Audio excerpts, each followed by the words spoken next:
homemade food or homemade recipes are being shared through deliveries as well. So I've been like seeing a number of my friends starting their own businesses as well.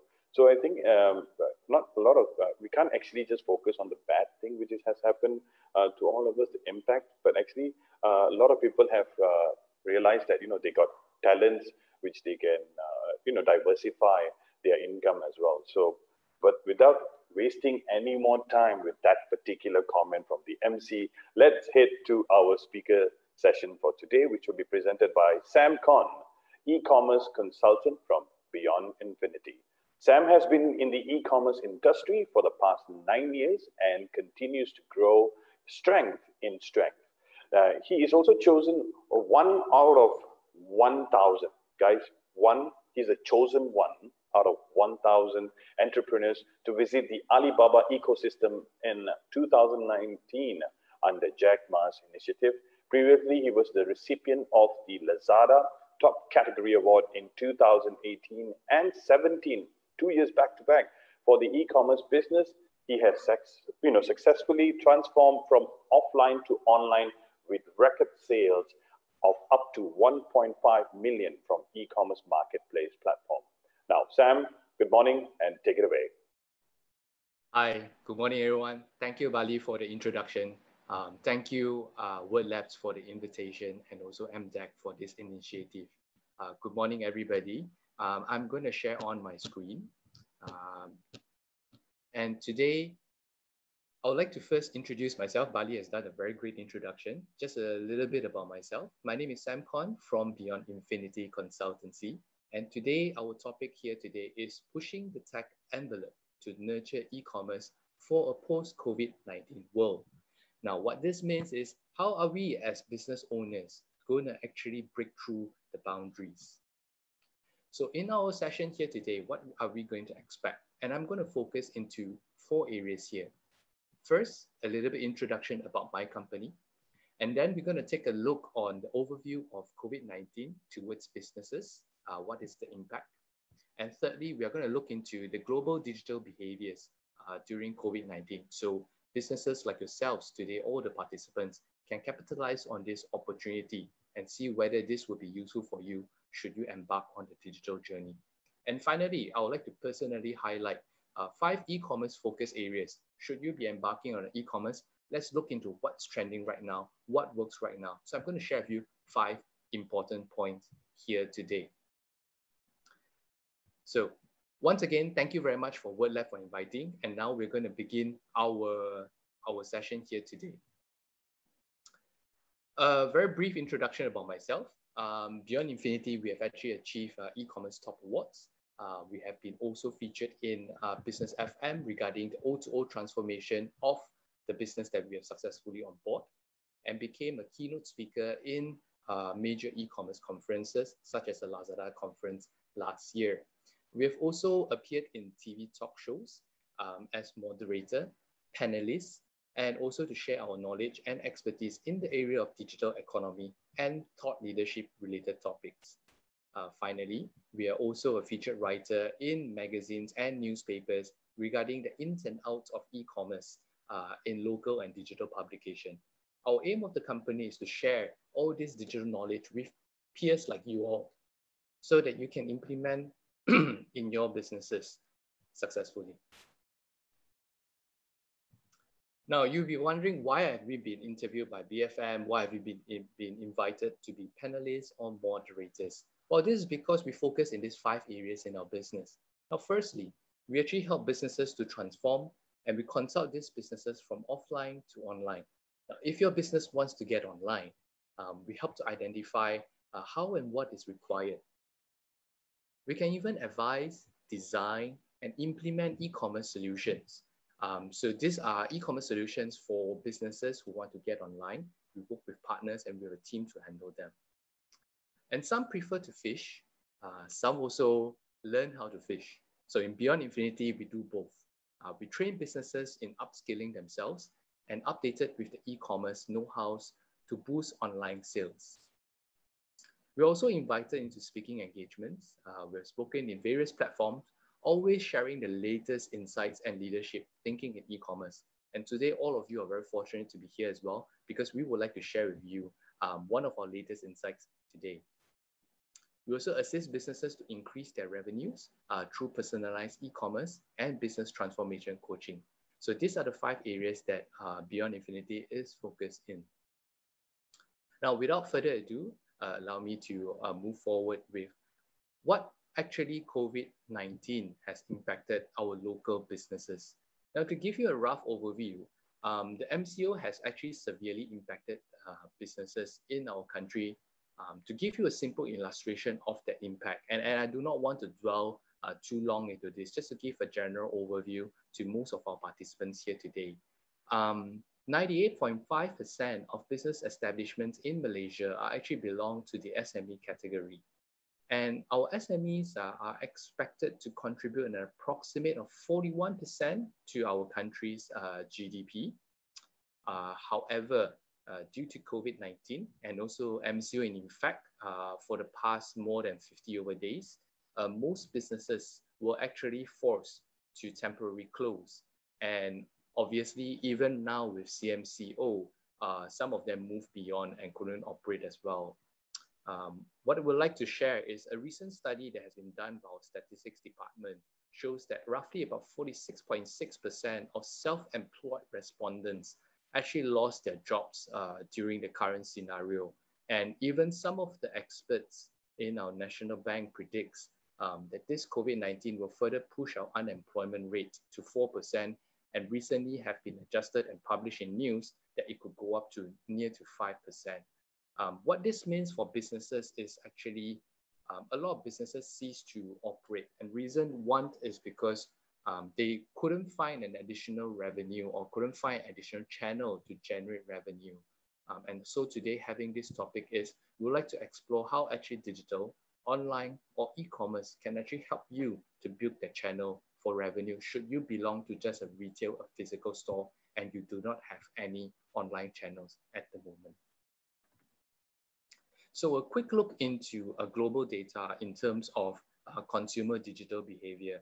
And I would like to pull your focus into the blue color icon. Now, the blue color icon states that search online for product or service to buy. There's roughly an 81%. And this statistics was being pulled up very recently, just this year. On a global data index, there's 81% of participants or people who are actually searching for business, a product, or even a service. And now I would like you to shift your focus into the red color icon, which states that purchase a product online on any device, and you will be able to see that there's a 74% in terms of that.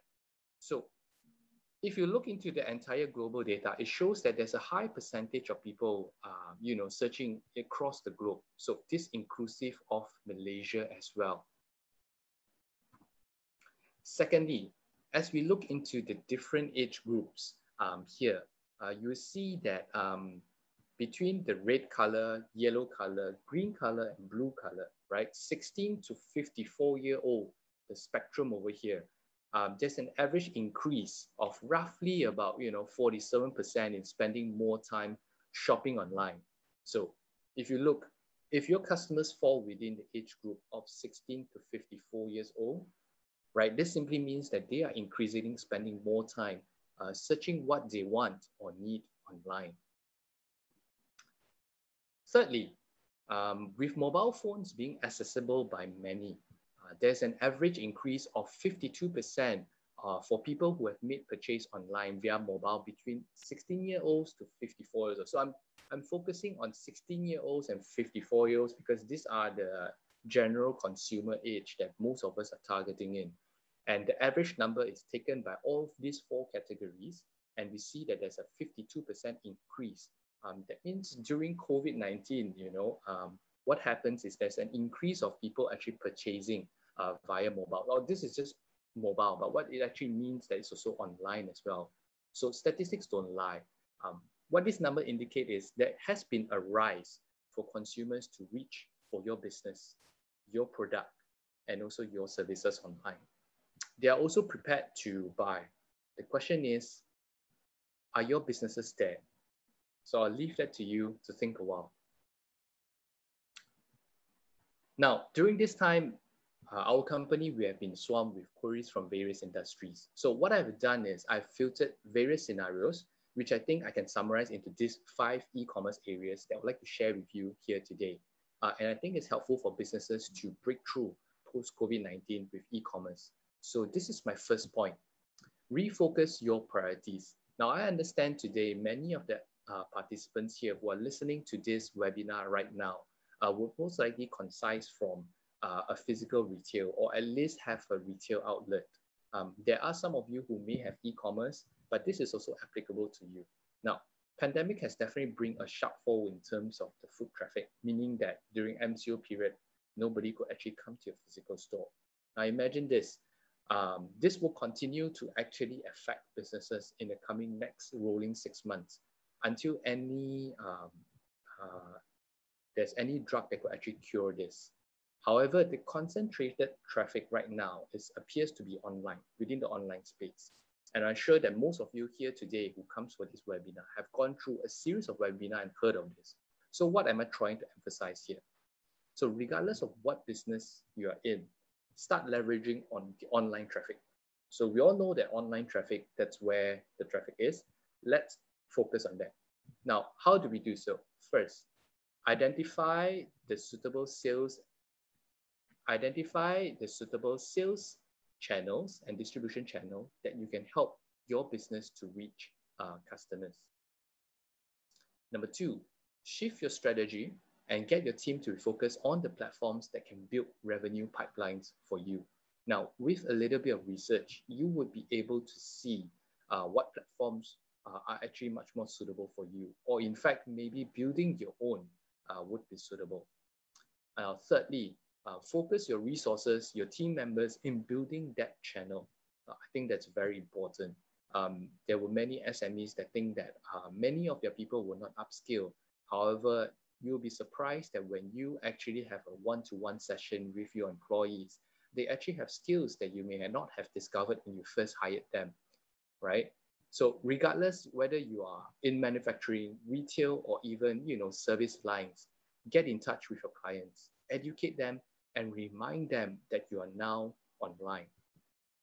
And to further extend this point, I would like to emphasize that usage of live stream have increased. So businesses are actually educating their customers about their new products, sharing best knowledge, or even providing professional services.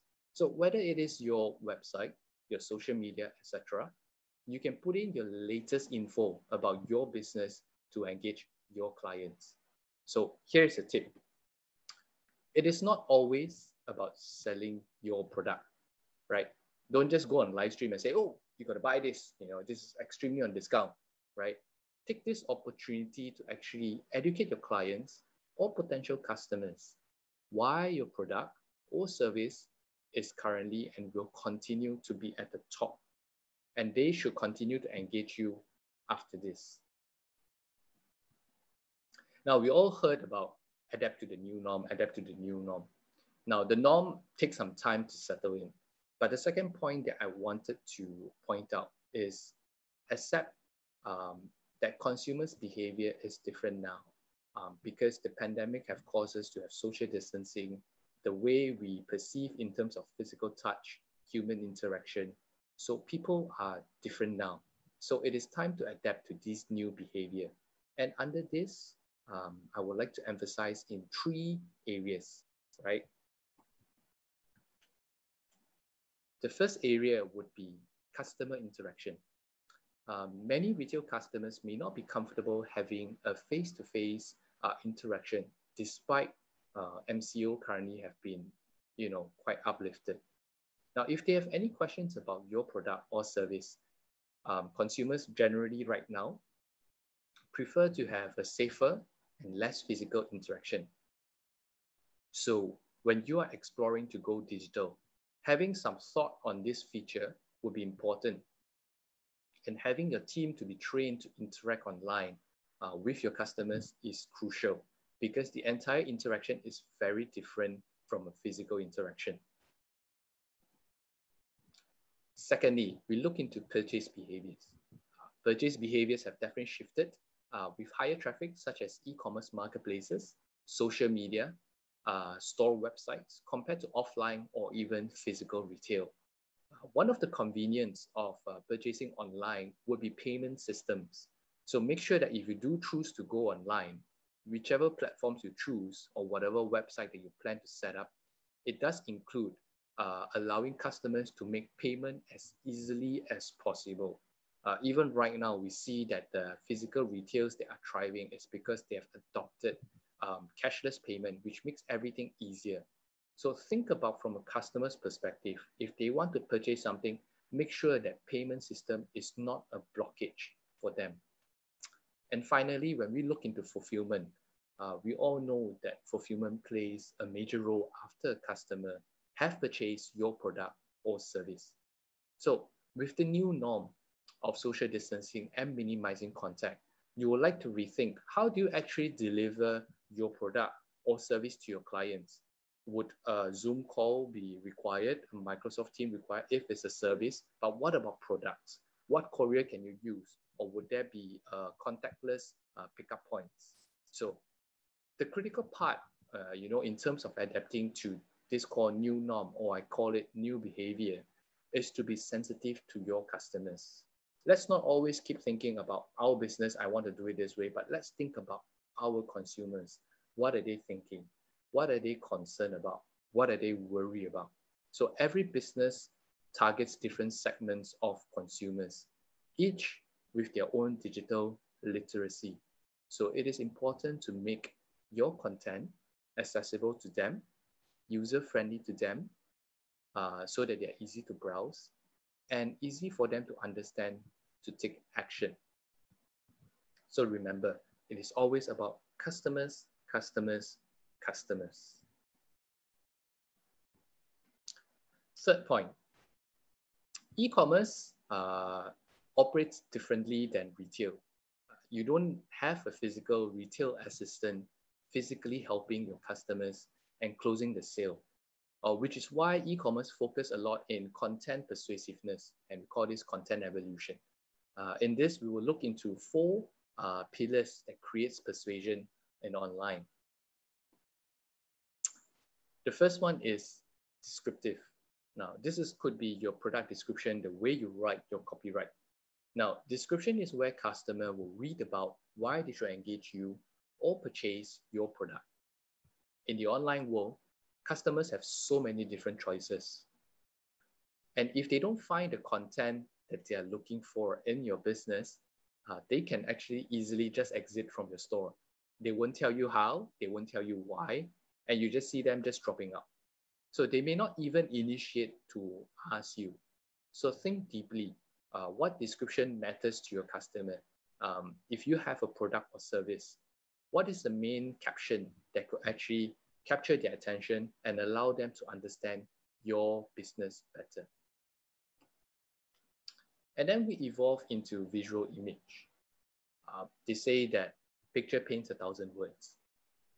This comes true. And the way you present your image matters. It creates an impression, right? And it is an entry point for customers to click and learn more about your product or service. So Malaysians love food. And I thought I could use this example. So treat your visual image like food pictures.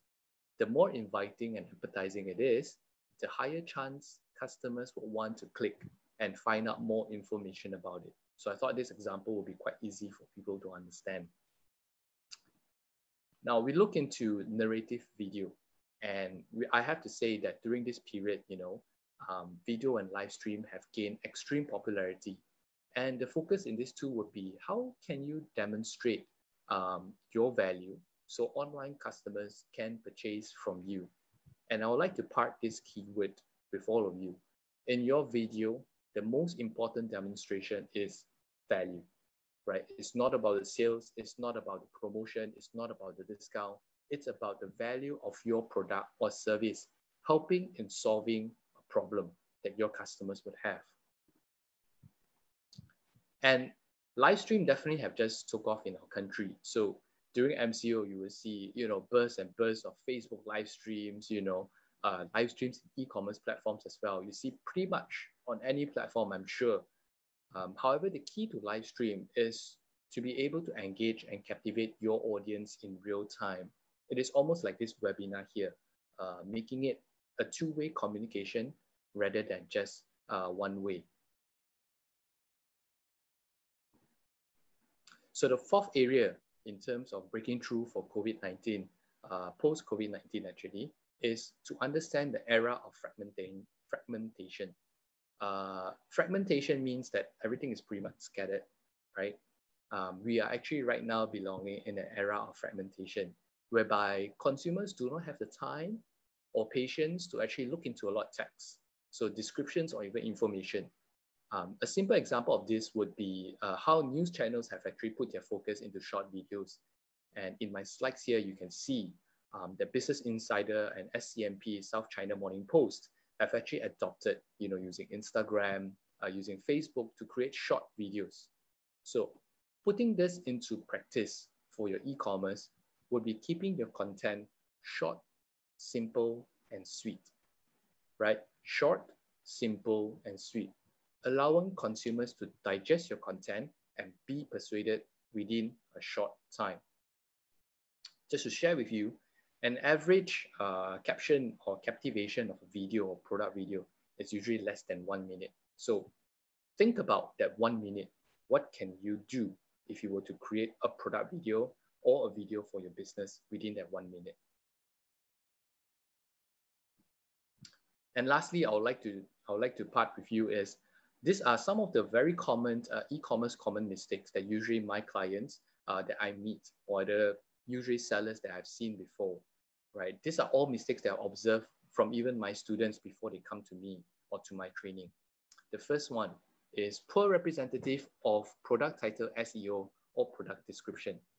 SEO means that search engine optimization. But to make it simple for you all today here, is that if you have a poor representation of your product title or description, it means that customers cannot find your product. And when they cannot find your product, they cannot purchase from you. Second, store layout that does not create trust or engagement for online customers. So this results in low conversion and a negative experience. When you decide to embark on the digital, remember when I say that impression sometimes counts, is that how do you actually make your customers navigate, with a user experience that's comfortable? If you have embarked onto a digital platform and allowing customers to be very lost, they don't know how to find you, they don't know how to find your product, there's no proper categories for them. It's like going to a very messy grocery store. So when customers get lost, they will get frustrated and they will just U-turn and leave, exit. And thirdly, e-commerce operation potholes, which could actually be quite damaging to a lot of businesses should you not know about it. There are a lot of SOPs that you need to be aware of. And just a simple Google search, do a little bit of research, ask your peers around together, what are the potholes that you can actually avoid?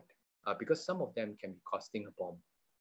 So number 5 is very important when you embark onto e-commerce. Do not start with any common mistakes that have been repeated by many people before that. So do a little bit of research and make sure to avoid as much as you can. Now, for this special session here today, I've prepared a very special 2020 campaign checklist. This is very relevant for people who want to embark into e-commerce. This checklist actually highlights what's important to actually take note of should you be preparing for an e-commerce campaign. So this is an ebook. You may scan this QR code right here. What you do is this QR code will lead you to a page whereby you just need to fill up your emails and your details. And this book will be automatically be sent to you within 24 to 48 hours to your email. So remember, if you key in not working email, it will send somewhere else. So make sure that it is a working email. So I will leave this slide here for a while for most of you to scan. You may scan using like a DingTalk, WeChat, or any QR code scanners. If you have iPhone, it will be able to scan as well. I would like to recap also the 5 points that I've shared today, the 5 areas of e-commerce that you should be focusing today. Number 1, is refocus your priorities, right? Identify, shift, focus, and then educate your clients. Second point, adapt to the new behaviors. So always be customer sensitive. Remember, it's always about customers, customers, customers. Thirdly, is about content persuasiveness, whether it's in description, visual, narrative video, or even live streaming. How are you actually going to do that? And fourthly, to understand the era of fragmentation. So within the short 1 minute, how can you captivate the buyers' interest and also allowing them to create curiosity to find out more about your product? And finally, avoid e-commerce common mistakes. So do a little bit of research, ask around, observe a little, and make sure to avoid all these e-commerce potholes, which will cost you like a bomb. Now, if your business requires more training and going forward, then let's have a chat. I mean, what's so special about our training and my workshop is that they are transformative. You actually experience the theories that I teach you, and you can immediately implement it and try it. That's the beauty of it. So we made e-commerce training to be practical, relevant, and fun. So I just want to share with you that to sum up the entire presentation here today, and I hope this has been very helpful to all the businesses here. E-commerce has actually become a very critical extension to business than just a good to have, right? Back then, e-commerce was a luxury, considered a luxury to have, an option that maybe you can have, or maybe you don't want to have, that's okay. But we have seen that business with online presence have shown the advantage of being able to adapt, pivot, and navigate through the pandemic period.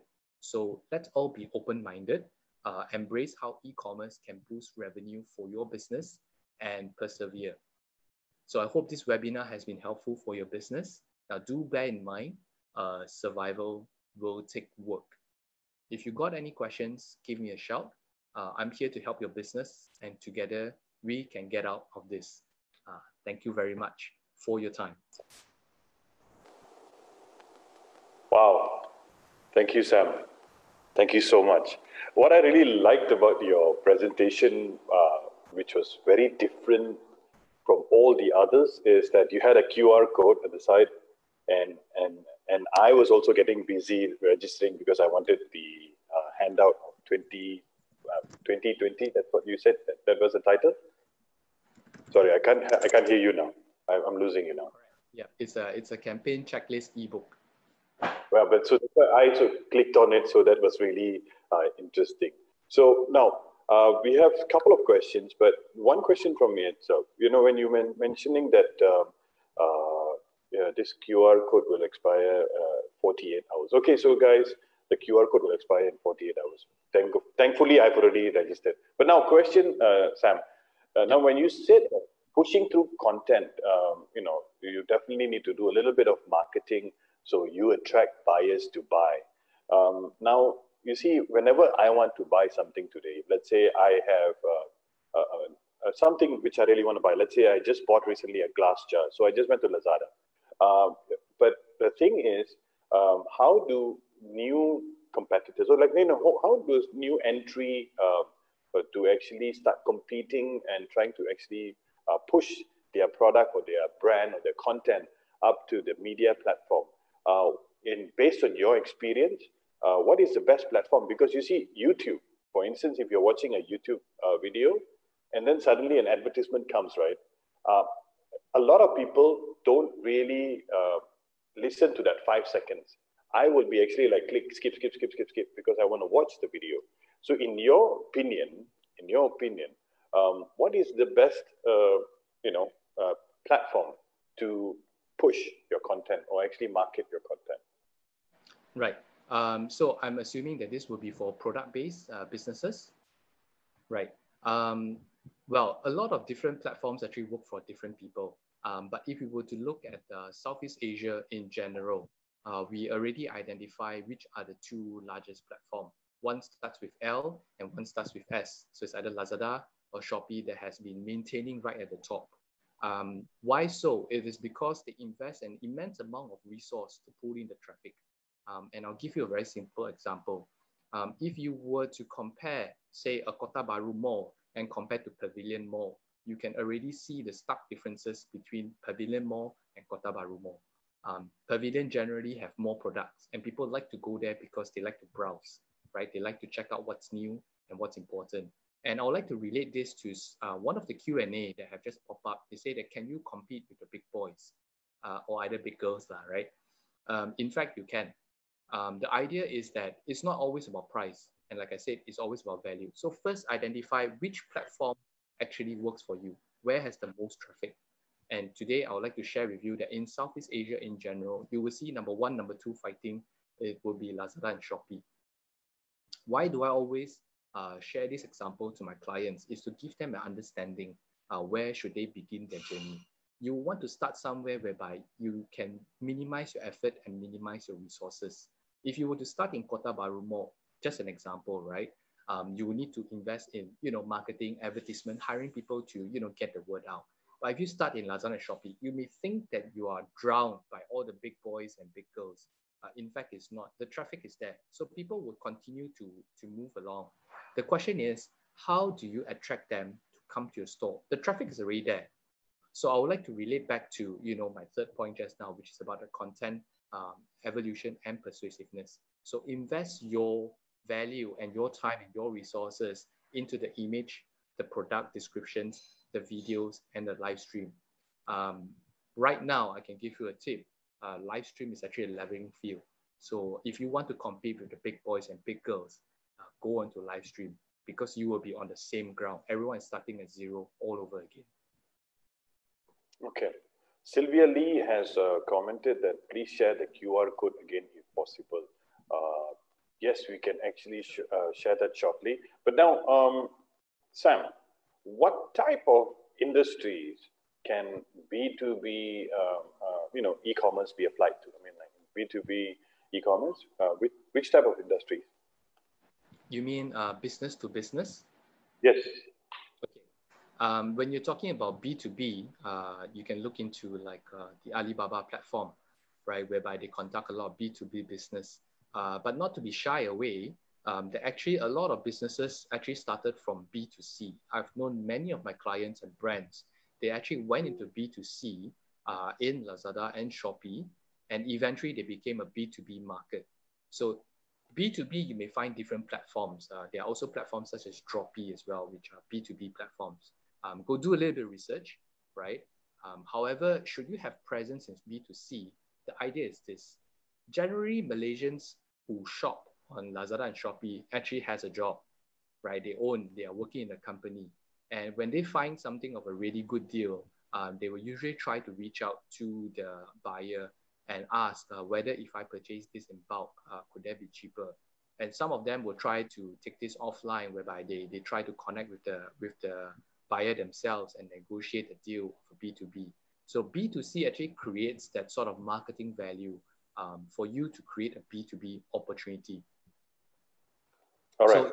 So if you are in a product or even service, platforms that provide traffic allows you to conduct business.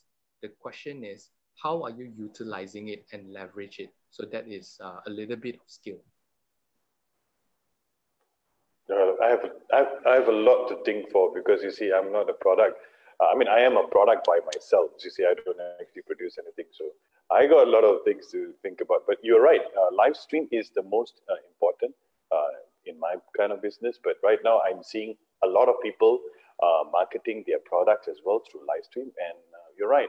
Through Covid-19, I believe it's something which we have actually gained rather than losses, that we have gained a new ways in actually conducting business. So it's all not downfall, but actually there's a lot of ups as well. Now, before we actually say bye-bye to Sam, would you like to share that QR code again? Apparently, a lot of people were interested about the QR code. So I will share the link in the chat, so then it's easier for them to click as well. Okay. Over there. All right.